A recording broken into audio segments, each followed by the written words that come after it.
आपको बता दें कि सुल्तानपुरी हादसे में लड़की के परिवार के बयान और पुलिस की थ्योरी बिल्कुल भी मेल नहीं खाती है। और ब्रेकिंग न्यूज में हम आपको बताएंगे कि कैसे पुलिस कह रही है कि ये सड़क हादसे का केस है, इसमें यौन हमले, यौन शोषण की कोई बात नहीं है। लेकिन परिवार की तरफ से कहा जा रहा है कि लड़की के साथ रेप हुआ है और उसके बाद उसकी कुचलकर हत्या कर दी गई है। इधर आपको यह भी बता दें कि कंझावाला जो इलाका है, यहां पर पुलिस के खिलाफ लोगों का गुस्सा जो है यह भी बहुत बुरी तरह से फूटा है। बड़ी तादाद में लोग ऐसे हैं जो प्रदर्शन कर रहे हैं और ब्रेकिंग न्यूज में इसी को लेकर हम आपको एक रिपोर्ट दिखाते हैं। कंझावला कांड को लेकर के जिस तरीके से घटना हुई उसको लेकर के अब सड़कों पर जो है वो इंसाफ की मांग को लेकर के लोग सड़कों पर विरोध कर रहे हैं। यहाँ पर नारेबाजी, सब नारेबाजी का एक कारण ये है कि मैं डॉक्टर भूपेन चौरसिया हूँ।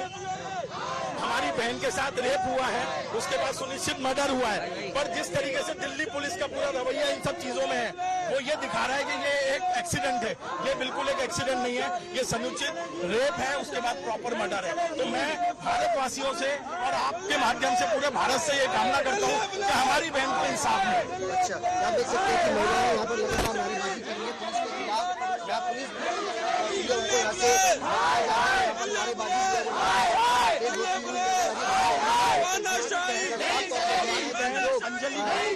के साथ पूरी घटना केस जो है वो जिसको लेकर के यहाँ पर जो लोग हैं वो काफी ज्यादा आक्रोशित जो है वो फिलहाल यहाँ पर आप देख सकते हैं कि लगातार नारेबाजी जो है वो की जा रही है। दिल्ली सरकार और केंद्र सरकार को लेकर के यहाँ पर नारेबाजी जो है वो करते हुए फिलहाल लोग जो है वो यहाँ पर नजर आ रहे हैं। आप देख सकते हैं बड़ी संख्या में पुलिस स्टेशन के बाहर बड़ी भीड़ जो है यहाँ पर लगातार नारेबाजी जो है फिलहाल यहाँ पर की जा रही है। कैमरा पर्सन अंकित खंडेलवाल के साथ सुशांत दिल्ली आज तक। तो ये गुस्सा आपने देखा ब्रेकिंग न्यूज में। अब आपको दिखाते हैं कि इस गुस्से के साथ साथ परिवार जो है वो कैसे दिल्ली पुलिस पर आरोप लगा रहा है, उनकी थ्योरी को गलत साबित कर रहा है। दिल्ली पुलिस की थ्योरी अलग है, परिवार की थ्योरी अलग है, और इन्हीं दोनों थ्योरी को लेकर हम आपको ब्रेकिंग न्यूज में ये रिपोर्ट दिखाते हैं।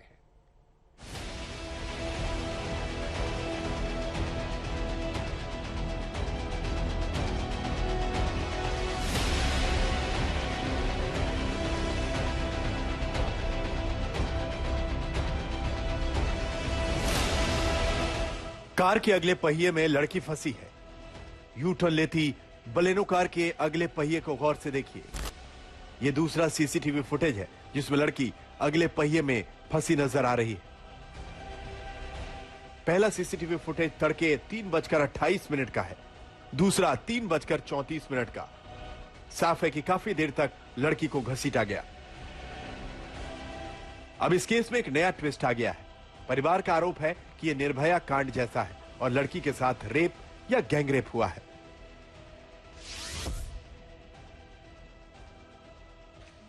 लड़कों ने कुछ गलत नहीं किया। इतना बड़ा हादसा होने के बावजूद ये कुछ गलत नहीं है। ये निर्भया से मिलता जुलता केस है। अगर ये यूं कह रहा है कि कुछ नहीं हुआ, एमएलसी की रिपोर्ट तो कल आएगी, पोस्टमार्टम तो फिर कह देंगे कि 15-20 दिन बाद रिपोर्ट आएगी। इतने में केस ये ढीला कर देते हैं। इंसान के घर से एक आदमी चले गया जो अकेला कमाने वाला इंसान था, जो अपने घर का। आपको लगता है कि अंजलि के साथ कुछ गलत हुआ है? गलत हम 100% कह सकते हैं गलत हुआ है कि उसके साथ कुछ गलत नहीं हुआ। कोई भी बोल रहा है कि कुछ भी गलत नहीं हुआ। अगर उसके साथ गलत नहीं हुआ होता, एक्सीडेंट हमने भी देखे हैं।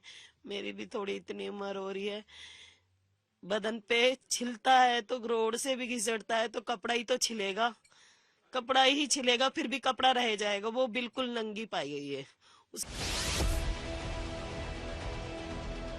गलत है, बिल्कुल बेबुनियाद है, तथ्य पे आधारित नहीं है। हमारे इन्वेस्टिगेशन के मुताबिक पूरी तौर पे ये तय है कि ये एक फैटल एक्सीडेंट है जिसमें कार चलाने वाले लोगों ने विक्टिम को ड्रैग किया, काफ़ी दूर तक खसते हुए ले गए, जिससे शरीर के कपड़े भी रिमूव हो गए थे और रिब्स एरिया भी डैमेज हो गया था, सारा पोर्शन छिल गया था। रोड पे एक पीसीआर से कुछ नहीं होता। सरकार से हम ये अपील चाहते हैं कि जगह जगह ऐसी है तो लड़कियों का तो निकलना बेकार है। लड़कियों का निकलना तो बेकार है, कहीं पर सेफ नहीं है लड़की। हमारी यूपी सरकार तो फिर भी कि पुलिस हुकीम वहाँ एक्शन में आ जाती है। यहाँ पर तो कोई कार्यवाही नहीं, बस लड़कों को ये कह रखा ना, उस जगह पे हमारे परिवार को लेके गए कि यहाँ पे ऐसे हुआ, वैसे कुछ भी नहीं। क्या है सुल्तानपुरी केस का सच? क्यों पुलिस ने जांच से पहले रेप के आरोपों को खारिज कर दिया? क्या पुलिस किसी को बचाना चाहती है? ये तमाम सवाल इस वजह से उठ रहे हैं क्योंकि परिवार के दावे और पुलिस की थ्योरी में कोई मेल नहीं है। यह परिवार बेहद गरीब है। घर में मां और 4 बहनें हैं, 2 छोटे भाई हैं। पिता की मौत हो चुकी है और कमाने वाली अकेली वही लड़की है जिसे 5 हैवानों ने बेरहमी से मार डाला।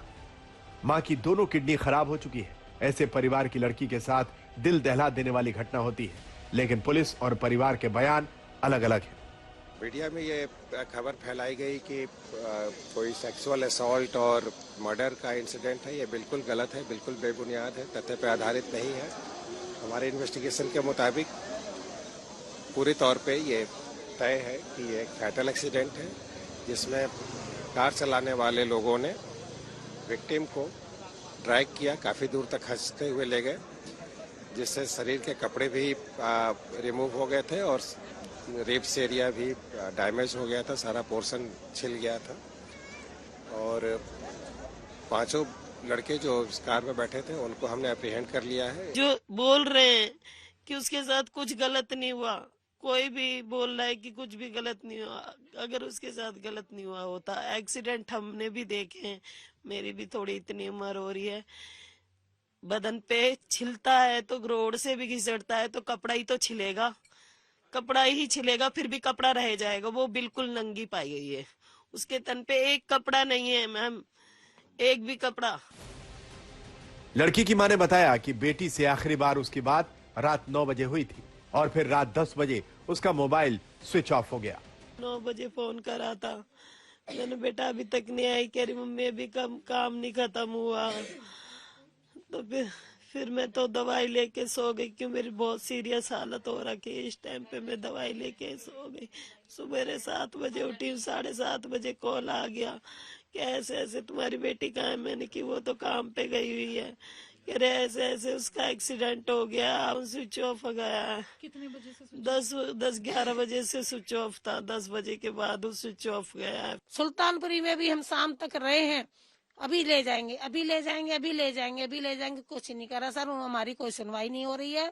वो लोग अंदर बंद करें तो उनका कुछ नहीं कर रहे, वो कोई भी काम नहीं कर रहे। बस हमारी तरफ से भी सब कुछ खा रखे, सब उनको आराम से बैठा रखा है। पुलिस का रवैया शुरू से ही सवालों के घेरे में है। देखिए, जब तमाम मीडिया आरोपियों की कार जब्त किए जाने के बाद सुल्तानपुरी थाने पहुंचा तो उनके साथ पुलिस ने कैसा सलूक किया।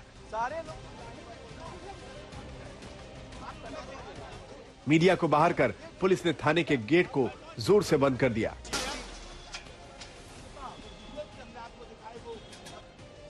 इस बीच दिल्ली पुलिस ने एफआईआर और आईपीसी 304 यानी गैर इरादतन हत्या का मामला जोड़ा है।